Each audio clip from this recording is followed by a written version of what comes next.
Oxford Academy. Tuition for SSLC 9th Standard and CBSE 10th Regular and Holiday Batches.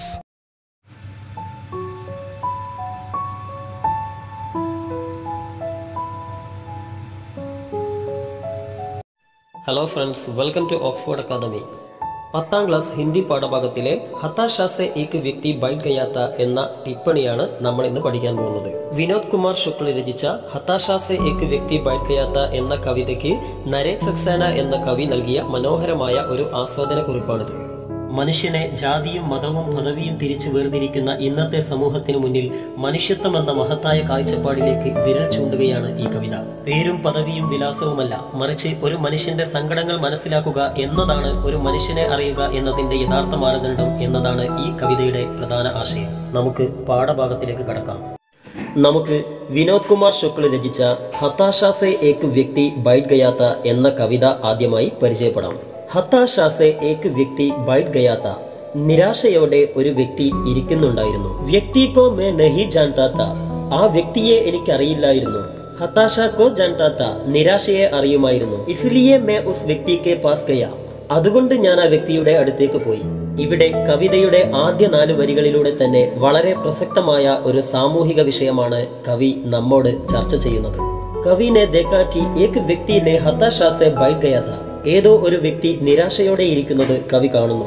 കവി കോ ഉസ് വ്യക്തി K Bare മേം കോയി ബാഹരി ജാൻകാരി നഹി ജാൻതാ താ, ജൈസെ ഉസ്കെ നാം ഓർ പത, കവിക്ക് അയാളെ കുറിച്ച് യാതൊരുവിധ ബാഹ്യമായ അറിവും ഉണ്ടായിരുന്നില്ല. ഉദാഹരണത്തിന് അയാളുടെ പേരോ അഡ്രസ്സോ ഒന്നും. ലേക്കിൻ കവി കോ ഏക് ബാത് ജാൻതാ താ കി ഉസ് വ്യക്തി നിരാശ മേ ഹെ, എന്നാൽ ഒരു കാര്യം കവിക്ക് നന്നായി അറിയാമായിരുന്നു, ആ വ്യക്തി നിരാശയിലാണെന്ന കാര്യം. ഇസിലിയെ വോ ഉസ്കെ പാസ് ഗയാ, അതുകൊണ്ടാണ് കവി അയാൾക്കരികിലേക്ക് പോയത്. ഒരു വ്യക്തിയുടെ നിരാശയും നിസ്സഹായതയും മനസ്സിലാക്കുന്നതിനും അയാൾക്ക് വേണ്ട സഹായങ്ങൾ ചെയ്തു കൊടുക്കുന്നതിനും അയാളുടെ ബാഹ്യമായ അറിവുകളായ പേര്, അഡ്രസ് തുടങ്ങിയവയുടെയൊന്നും ആവശ്യമില്ലെന്ന വളരെ മനോഹരമായ ഒരു കാഴ്ചപ്പാടാണ് കവി ഈ വരികളിലൂടെ വ്യക്തമാക്കുന്നത്. നമുക്ക് തുടർന്നുള്ള വരികൾ വായിക്കാം. മേനെ ഹാത്ത് ബഡായ, ഞാൻ കൈകൾ നീട്ടി. മേരെ ഹാത്ത് പക്കഡ് കർ വഹ് ഗഡാ ഹുവ, എന്റെ കൈകൾ പിടിച്ചുകൊണ്ട് അയാൾ എഴുന്നേറ്റ് നിന്നു. മുझे वो नहीं जानता था, എനിക്കയാളെ അറിയില്ലായിരുന്നു. മേരെ ഹാത്ത് ബഡാനെ കോ ജാൻതാ താ, എന്റെ കൈകൾ നീട്ടിയതറിയാമായിരുന്നു. ഹം ദോനോ സാത്ത് ചലെ, ഞങ്ങൾ ഒരുമിച്ച് നടന്നു. ദോനോ ഏക് ദൂസരെ കോ നഹി ജാൻതേ തേ, രണ്ടുപേർക്കും പരസ്പരം അറിയില്ലായിരുന്നു. സാത്ത് ചലനെ കോ ജാൻതേ തേ, ഒന്നിച്ച് നടക്കാൻ അറിയാമായിരുന്നു. പ്രതിസന്ധി ഘട്ടങ്ങളിൽ ഒരാളെ സഹായിക്കുന്നതിനും അയാൾക്ക് നേരെ സഹായഹസ്തങ്ങൾ നീട്ടുന്നതിനും അതുപോലെ തന്നെ സഹായ മനസ്കരായ വ്യക്തികൾ വച്ചു നീട്ടുന്ന ഔദാര്യങ്ങൾ സ്വീകരിക്കുന്നതിനും യാതൊരുവിധ മുൻപരിചയത്തിന്റെയോ ബാഹ്യമായ അറിവിന്റെയോ ആവശ്യമില്ലെന്നാണ് കവി വ്യക്തമാക്കുന്നത്. ഇനി നമുക്ക് ഈ കവിതയ്ക്ക് നരേഷ് സക്സേന നൽകിയ മനോഹരമായ ആസ്വാദന കുറിപ്പ് പരിശോധിക്കാം. Vinod Kumar Shukla അപ്നി മൗലികത K Saath he ഭാഷാ കി അൻകടത കെ ലിയെ വിഖ്യാത് ഹെ, തന്റെ കവിതകളിൽ മൗലികതയോടൊപ്പം തന്നെ ഭാഷാ സൗന്ദര്യത്തിന്റെ കാര്യത്തിലും പ്രസിദ്ധനായിരുന്നു വിനോദ് കുമാർ ശുക്ല. किंतु इस कविता में मौलिक होने के साथ ही वे काव्य शिल्प के सिद्ध कवि की तरह भी दिखाई देते हैं. എന്തെന്നാൽ ഈ കവിതയിൽ ഒരു തികഞ്ഞ മൗലികവാദിയാകുന്നതോടൊപ്പം തന്നെ കാവ്യശില്പ ഭംഗി കൊണ്ട് കഴിവുറ്റ ഒരു കവിയായും വിനോദ് കുമാർ ശുക്ല കാണപ്പെടുന്നു. കവിത के अर्थ इतने सहज और साफ है कि उन्हें व्याख्या की दरकार नहीं है. കവിതയുടെ അർത്ഥം വളരെ ലളിതവും ശുദ്ധവുമായതുകൊണ്ട് തന്നെ അതിനെ വ്യാഖ്യാനിക്കേണ്ട ആവശ്യം പോലും വരുന്നില്ല. सरल शब्द वाले वाक्य स्वयं ही अपना मर्म कह देते हैं. ലളിതമായ പദങ്ങളോട് കൂടിയ വാക്യങ്ങൾ സ്വയം അവയുടെ ആശയം നമുക്ക് വെളിപ്പെടുത്തുന്നു. വ്യക്തി को मैं नहीं जानता था, हताशा को जानता था, कहते ही वे जानने की हमारी उस जानी पहचानी रूटी को तोड़ देते हैं जो व्यक्ति के नाम, पते, उम्र, ओहदे या जाति से जानने को जोड़ती है. വ്യക്തിയെ എനിക്കറിയില്ല, എന്നാൽ അയാളുടെ നിരാശയെ എനിക്കറിയാമായിരുന്നു. ഇങ്ങനെ പറയുന്നതിലൂടെ ജാന്നെ അഥവാ അറിയുക എന്ന നമ്മുടെ പരമ്പരാഗതമായ തിരിച്ചറിയൽ രീതികളെയെല്ലാം പൊട്ടിച്ചെറിയുകയാണ് കവി ചെയ്യുന്നത്. അതായത് ഒരു വ്യക്തിയുടെ പേര്, വിലാസം, വയസ്സ്, പദവി, ജാതി തുടങ്ങിയവയെല്ലാം ഇവിടെ ഒഴിവാക്കപ്പെടുന്നു. യദി ഹം കിസി വ്യക്തി കോ ഉസ്കി ഹതാശ, നിരാശ, അസഹായത യാ ഉസ്കെ സങ്കട് സെ നഹി ജാൻതേ തോ ഹം കുച്ച് നഹി ജാൻതേ, എന്നാൽ നമുക്ക് ഒരു വ്യക്തിയുടെ നിരാശയോ നിസ്സഹായതയോ അയാളുടെ അപകടാവസ്ഥയോ മനസ്സിലാക്കാൻ കഴിഞ്ഞിട്ടില്ലെങ്കിൽ നമുക്ക് അയാളെക്കുറിച്ച് ഒന്നും അറിയില്ല എന്നാണ് അർത്ഥം. സടക് പർ ഘായൽ പടെ അപരിചിത വ്യക്തി കോ ദേഖകർ ക്യാ ഹം കഹ സക്തേ ഹൈ കി ഉസേ ഹം നഹി ജാൻതേ, റോഡിൽ മുറിവേറ്റ് കിടക്കുന്ന അപരിചിതനായ ഒരു വ്യക്തിയെ കാണുമ്പോൾ നമ്മൾ എന്താണ് പറയുക? നമുക്ക് അയാളെ അറിയില്ലെന്നാണോ? वास्तव में हम जानते हैं कि यह व्यक्ति मुसीबत में है और इसे हमारी मदद की जरूरत है. വാസ്തവത്തിൽ നമുക്കറിയാം ആ വ്യക്തി അപകടത്തിലാണെന്നും അയാൾക്ക് നമ്മുടെ സഹായം ആവശ്യമുണ്ടെന്നും. ये कविता मनुष्य को मनुष्य की तरह जानने की याद दिलाती है. മനുഷ്യനെ മനുഷ്യനായി തന്നെ തിരിച്ചറിയുന്നതിനാണ് ഈ കവിത ഓർമ്മപ്പെടുത്തുന്നത്. കവിത लगातार नहीं जानने और जानने का बयान करती जाती है.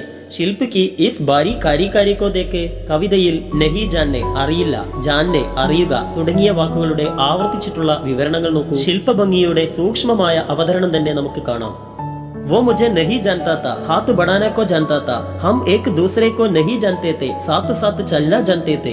यह नहीं जानना और जानना कविता में किसी लोकगीत के साही की तरह बार बार लौटता है. അയാളെ എനിക്കറിയില്ലായിരുന്നു, കൈകൾ നീട്ടിയത് അറിയാമായിരുന്നു, ഞങ്ങൾക്ക് പരസ്പരം അറിയില്ലായിരുന്നു, എന്നാൽ ഒരുമിച്ച് നടക്കാൻ അറിയാമായിരുന്നു. ഈ വരികളിലെല്ലാം തന്നെ നഹി ജാന്ന, ജാന്ന തുടങ്ങിയ വാക്കുകൾ ഏതോ നാടൻ പാട്ടിന്റെ വരികൾ പോലെ ആവർത്തിച്ചാവർത്തിച്ച് വരുന്നതായി നമുക്ക് കാണാം. ഗദ്യമേ ലിഖി ഹുയി കിസി കവിത में लिरिकल या गीतात्मकता के बोध इसी खूबी के साथ हिंदी के किस कविता में आया है याद नहीं आ रहा.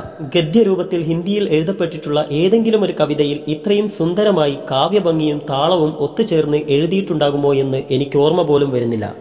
जैसे किसी गजल में आखिरी शेर को आखिरी शब्द श्रोताओं की जुबान पर आपसे आप आ जाते हैं, वैसे ही इस कविता के अंतिम शब्द यानी साथ साथ चलना के बाद यदि कविता के पाठ रोक दिया जाए तो सुनने वाले गुद वाक्य पूरा कर देके और कहेंगे जानते थे.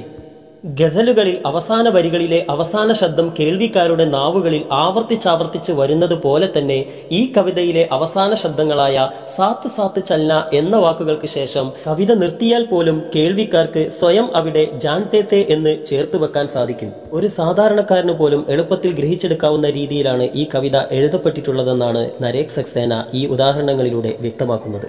യേ കവിത ജാന്ന ശബ്ദ കെ രുട്ടീഗ്രസ്ത് അർത്ഥ കോ പൂരി തരഹ സെ ബദൽ ദേത്തി ഹെ. ഈ കവിത അറിയുക എന്ന പരമ്പരാഗതമായ അർത്ഥതലങ്ങളെ പൂർണ്ണമായും മാറ്റിമറിക്കുന്നു. ഇസ് കവിത കി പഹലി ദോ പങ്ക്തിയോ മേ ഹി കവി അപ്നി പൂരി ബാത്ത് കഹ് ദേത്തി ഹെ. ഈ കവിതയുടെ ആദ്യത്തെ 2 വരികളിലൂടെ തന്നെ കവി എല്ലാ ആശയങ്ങളും വ്യക്തമാക്കുന്നുണ്ട്. ശേഷ് പങ്ക്തിയാം ഉസി കഹ് ഗയേ കോ ഓർ സദൻ ഓർ ഗഹര കർത്തി ഹെ. ശേഷിക്കുന്ന വരികളിലൂടെ ഇതേ ആശയത്തെ കൂടുതൽ ആഴത്തിൽ സൂചിപ്പിക്കുകയാണ് ചെയ്യുന്നത്. കവിത കാ സന്ദേശ് ഹെ കി ദോ മനുഷ്യ കെ ബീച്ച് മനുഷ്യത കാ എഹ്സാസ് യാനി മാനവീയ സംവേദന ഹോന ജരൂരി ഹെ, ജാൻകാരിയാം ജരൂരി നഹി ഹെ. കവിത നൽകുന്ന സന്ദേശം ഇതാണ്: 2 മനുഷ്യർക്കിടയിൽ മാനവീയതയും മനുഷ്യത്വവുമാണ് വേണ്ടത്, ബാഹ്യമായ അറിവുകൾ ആവശ്യമില്ല. ഹിന്ദു യേ സന്ദേശ് കവിതാമേം ഉപദേശ് കി തര നഹി ആത്ത. എന്നിരുന്നാലും ഈ സന്ദേശം കവിതയിൽ എവിടെയും ഉപദേശത്തിന്റെ തരത്തിൽ വരുന്നുമില്ല. അതായത് മനുഷ്യനെ മനുഷ്യനായി കാണണമെന്നും എല്ലാ മനുഷ്യരെയും സഹായിക്കണമെന്നുമാണ് ഈ കവിത നമുക്ക് പഠിപ്പിച്ചു തരുന്നത്. എന്നാൽ എവിടെയും കവി ഇത്തരത്തിലുള്ള ഒരു സന്ദേശം നമ്മോട് തുറന്നു പറയുന്നുമില്ല. അതായത് പ്രത്യേകിച്ചൊരു ആഹ്വാനത്തിന്റെ ആവശ്യമില്ലാതെ പോലും കവിയുടെ ഉദ്ദേശ ലക്ഷ്യങ്ങൾ മനസ്സിലാക്കാൻ ഏതൊരു വായനക്കാരനും സാധിക്കുമെന്ന് അർത്ഥം. പാഠഭാഗം ഇവിടെ അവസാനിക്കുന്നു. വീഡിയോ ഇഷ്ടമായാൽ ലൈക്ക് ചെയ്യുക, ഞങ്ങളുടെ ചാനൽ സബ്സ്ക്രൈബ് ചെയ്യുക, താഴെ കമന്റ് ബോക്സിൽ നിങ്ങളുടെ അഭിപ്രായങ്ങൾ കമന്റ് ചെയ്യുക. നന്ദി. Oxford academy.